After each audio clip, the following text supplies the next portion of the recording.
എല്ലാവർക്കും ജുറാസ് കൊമേഴ്സിൻ്റെ പുതിയൊരു വീഡിയോയിലേക്ക് സ്വാഗതം. ഇന്നത്തെ വീഡിയോയിൽ നമ്മൾ ഡിസ്കസ് ചെയ്യുന്നത് ബികോം ഫിനാൻസ് സ്പെഷ്യലൈസേഷൻ്റെ പേപ്പറായ ഫിനാൻഷ്യൽ ഡെറിവേറ്റീവ് സബ്ജക്റ്റിലെ ഏറ്റവും ഇമ്പോർട്ടൻ്റ് ആയിട്ടുള്ള ഏരിയ ആണ് ഡെറിവേറ്റീവ്സ്, അതുപോലെ ഓപ്ഷൻ, ഫോർവേഡ്, ഫ്യൂച്ചർ, സ്വാപ്പ്. ഇതിൻ്റെ എല്ലാം ഫീച്ചേഴ്സ് എല്ലാ ക്വസ്റ്റ്യൻ പേപ്പറിലും റിപ്പീറ്റ് ചെയ്ത് ചോദിക്കുന്നതാണ്. ഡെറിവേറ്റീവ് മാർക്കറ്റ് അല്ലെങ്കിൽ option contract, forward contract, future contract, swap അവിടെ നമ്മൾ കാണിച്ചിട്ടുണ്ട് ഇതിൻ്റെ എല്ലാം ഫീച്ചേഴ്സ്. അപ്പോൾ നമുക്കറിയാം ഇവയെല്ലാം തന്നെ ഡെറിവേറ്റീവ് കോൺട്രാക്റ്റുകളാണ്. ഓപ്ഷൻ ആയാലും ഫോർവേഡ് ആയാലും ഫ്യൂച്ചർ ആയാലും സ്വാപ്പ് ആയാലും ഇവയെല്ലാം ഡെറിവേറ്റീവ് കോൺട്രാക്റ്റുകളാണ്. ഇവയ്ക്കെല്ലാം തന്നെ കോമൺ ആയിട്ട് കുറേ അല്ലെങ്കിൽ സിമിലർ ആയിട്ടുള്ള കുറേ ഫീച്ചേഴ്സ് ഉണ്ട്. അപ്പോൾ നമുക്കറിയാം ഇതിൽ ഏതിൻ്റെയും ഫീച്ചേഴ്സ് അതുപോലെ തന്നെ ക്യാരക്ടറിസ്റ്റിക്സ് ഒക്കെ ചോദിച്ചാൽ അല്ലെങ്കിൽ നാച്ചർ ചോദിച്ചു കഴിഞ്ഞാൽ താഴെ നൽകിയിട്ടുള്ള 9 പോയിന്റ് നിങ്ങൾക്ക് ധൈര്യമായിട്ട് എഴുതാം. എല്ലാം റൈറ്റ് ആൻസർ ആണ്. അപ്പോൾ നമുക്കറിയാം ഈ 5 മൊഡ്യൂളുകളിൽ നിന്നായിട്ട് നമ്മൾ 5 ഫീച്ചേഴ്സ് പഠിക്കുമ്പോഴത്തേക്ക് നിറയെ കൺഫ്യൂഷൻ വരാനോ അതുപോലെ തന്നെ മാറിപ്പോവാനോ ഒക്കെ സാധ്യതയുണ്ട്. അല്ലെങ്കിൽ എല്ലാം കൂടെ പഠിക്കാൻ എല്ലാവർക്കും കഴിഞ്ഞെന്ന് വരില്ല. അപ്പോൾ അതിൻ്റെ ഭാഗമായിട്ടാണ് നമ്മളിങ്ങനെ ഒരു ഏറ്റവും വാലിഡ് ആയിട്ടുള്ള അല്ലെങ്കിൽ ഏറ്റവും ഇമ്പോർട്ടൻ്റ് ആയിട്ടുള്ള കുറച്ച് കോമൺ പോയിന്റ്സ് കൊണ്ടുവന്നിട്ടുള്ളത്. അപ്പോൾ എല്ലാവരും ഈ വീഡിയോയിലുള്ള ഈ കോമൺ പോയിന്റ്സ് എഴുതിയെടുത്ത് derivatives, option, forward, future, swap ഇവയുടെ എല്ലാം തന്നെ ഫീച്ചേഴ്സ് ചോദിച്ചു കഴിഞ്ഞാൽ ഇത് ആൻസർ ആയിട്ട് എഴുതി വെക്കാം. ഇനി അത് മാത്രമല്ല, നിങ്ങൾക്ക് വേണമെങ്കിൽ എന്ത് ചെയ്യാം, ഓരോന്നിൻ്റെതും സെപ്പറേറ്റ് ആയിട്ട് പഠിച്ചിട്ടും എഴുതാം.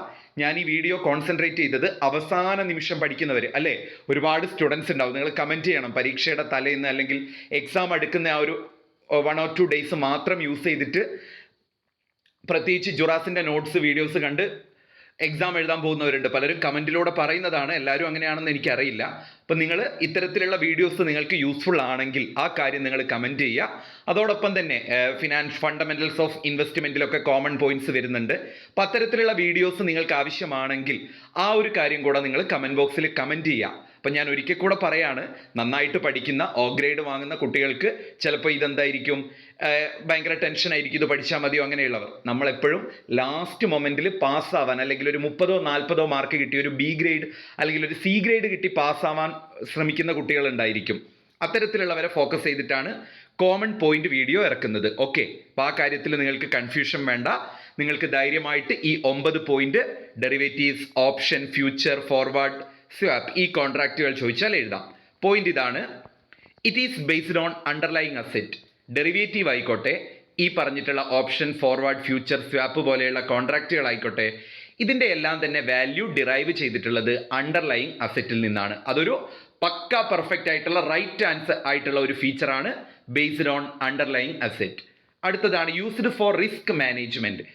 ഈ ഡെറിവേറ്റീവ് ഇൻസ്ട്രുമെന്റ്സ് എല്ലാം തന്നെ റിസ്ക് മാനേജ്മെന്റിന് അല്ലെങ്കിൽ റിസ്ക് ഹെഡ്ജ് ചെയ്യാൻ വേണ്ടിയിട്ട് ഉപയോഗിക്കുന്നതാണ്. അതിലൊരു ഡൗട്ടും ഇല്ല. ഓപ്ഷൻ ആയാലും ഫോർവേഡ് ആയാലും ഫ്യൂച്ചർ ആയാലും സ്വാപ്പ് ആയാലും ഇനി ഡെറിവേറ്റീവിൻ്റെ ഫീച്ചർ ആയാലും it is used for risk management.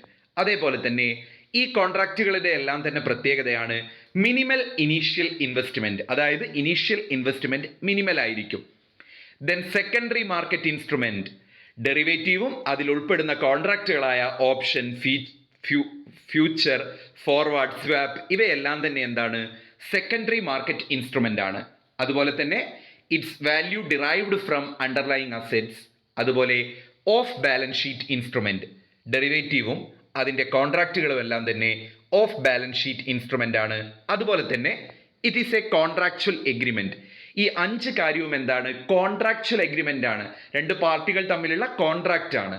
Then subject to value fluctuation, value ഫ്ലക്ച്വേഷനുമായിട്ട് ബന്ധപ്പെട്ട ടേമുകളാണിത്. അതുപോലെ കൗണ്ടർ പാർട്ടി റിസ്ക്, ഓപ്ഷനും ഫോർവേഡിനും ഫ്യൂച്ചറിനും സ്വാപ്പിനും എല്ലാം തന്നെ കൗണ്ടർ പാർട്ടി റിസ്ക് ഉണ്ടായിരിക്കും. അപ്പം നമുക്ക് ഡെറിവേറ്റീവ് അതുപോലെ തന്നെ ഓപ്ഷൻ, ഫോർവേഡ്, ഫ്യൂച്ചർ, സ്വാപ്പ് ഇവയുടെ എല്ലാം തന്നെ കോമൺ ആയിട്ടുള്ള ഫീച്ചർ പഠിച്ചു വെച്ചു. 5 മൊഡ്യൂൾ, അതിൻ്റെ ഒരു 10%, 5 മൊഡ്യൂളിൻ്റെയും 10% നമ്മളിവിടെ പഠിച്ചു. അപ്പോൾ നിങ്ങൾ എന്ത് ചെയ്യുക, ഈ 9 പോയിന്റ് ഒരു പേപ്പറിലേക്ക് എഴുതി വെച്ചിട്ട് 1-2 തവണ വായിച്ചു നോക്കിക്കഴിഞ്ഞാൽ നിങ്ങൾക്ക് ഇതിലൊരു 9 പോയിന്റോ അല്ലെങ്കിൽ ഒരു 6 പോയിന്റെങ്കിലും നിങ്ങൾക്ക് എഴുതാം. എക്സാമിന് 5 മാർക്കിനാണ് ഇത് ചോദിച്ചു കാണാറ്. 5 മാർക്ക് നിങ്ങൾക്ക് സ്കോർ ചെയ്യാം. ഒന്ന് ബേസ്ഡ് ഓൺ അണ്ടർലൈങ് അസെറ്റ് ആണ്, റിസ്ക് മാനേജ്മെന്റിനാണ് യൂസ് ചെയ്യുന്നത്, മിനിമൽ ഇനീഷ്യൽ ഇൻവെസ്റ്റ്മെന്റ് മതി, ഇവയെല്ലാം തന്നെ സെക്കൻഡറി മാർക്കറ്റ് ഇൻസ്ട്രുമെന്റ് ആണ്, അണ്ടർലൈങ് അസെറ്റിൽ നിന്നാണ് വാല്യൂ ഡിറൈവ് ചെയ്യുന്നത്, ഓഫ് ബാലൻസ് ഷീറ്റ് ഇൻസ്ട്രുമെൻ്റ് ആണ്, കോൺട്രാക്ച്വൽ എഗ്രിമെൻ്റ് ആണ്, value fluctuation, counter party risk. ഇനി 9 പഠിക്കാൻ പറ്റാത്തവർക്ക് വേണമെങ്കിൽ 5 മാർക്കിന് 5 പോയിന്റ് ആണല്ലോ വേണ്ടത്. 5 എണ്ണം ഓർത്ത് വെക്കാൻ പറ്റുന്നത് ഞാൻ പറഞ്ഞു വരാം. 1, അണ്ടർലൈങ് അസറ്റ് ഓർത്ത് വെക്കുക. 2, റിസ്ക് മാനേജ്മെന്റ്. അതൊക്കെ നമുക്ക് ഓർത്ത് വെക്കാൻ പറ്റുമല്ലോ, റിസ്ക് മാനേജ്മെന്റും അണ്ടർലൈങ് അസറ്റും. 3-മത്തത് സെക്കൻഡറി മാർക്കറ്റ് ഇൻസ്ട്രുമെന്റ് ആണ്, അതൊന്ന് ഓർത്ത് വെക്കുക. 4-മത്തത് ഓഫ് ബാലൻസ് ഷീറ്റ് ഇൻസ്ട്രുമെന്റ് ആണ്. 5, കൗണ്ടർ പാർട്ടി റിസ്ക്. അപ്പോൾ 5 പോയിന്റ് എങ്കിലും നിങ്ങൾക്ക് ഓർത്ത് വെക്കാം. അപ്പോൾ വീഡിയോ നിങ്ങൾക്ക് ഇഷ്ടപ്പെട്ടു എന്ന് വിചാരിക്കുന്നു. ഇത്തരത്തിലുള്ള ടിപ്സും അതുപോലെ തന്നെ ട്രിക്സും അതേപോലെ ഡീറ്റെയിൽഡ് ആയിട്ടുള്ള വീഡിയോസും എല്ലാമായിട്ട് ജുറാസ് നിങ്ങളോടൊപ്പം തന്നെയുണ്ട്. എല്ലാവരും നല്ല രീതിയിൽ 6th സെം എക്സാമിന് വേണ്ടിയിട്ട് ഹാർഡ് വർക്ക് ചെയ്യുക. ഒരിക്കൽ കൂടെ പറയാണ്, നമ്മുടെ വീഡിയോസ് നിങ്ങൾക്ക് ഇഷ്ടപ്പെട്ടിട്ടുണ്ടെങ്കിൽ അല്ലെങ്കിൽ യൂസ്ഫുൾ ആയിട്ടുണ്ടെങ്കിൽ ആ കാര്യം നിങ്ങൾ എന്ത് ചെയ്യുക, കമൻറ്റ് ചെയ്യുക. Okay, thank